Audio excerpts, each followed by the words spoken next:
پیاز رنگینی شده خوب شده به همراه یه مقدار گوجه رنده شده و در نهایت سیب زمینی سرخ شده رو بهش اضافه کنم. در مرحله بعدی که خواستم گوجه رو اضافه کنم بهتون نشون میدم. گوجه رو وقتی که اضافه کردیم گوجه با پیاز تفت میخوره و رنگ گوجه باز میشه و در نهایت هم سیب زمینی رو بهش اضافه میکنیم.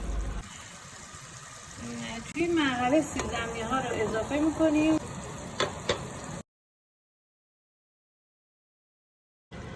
خب الان سیب زمینی ها رو که اضافه کردیم به گوجه و پیازمون هم میزنیم و این غذای خوشمزه و سادهمون آماده است. سرو نوش جونتون.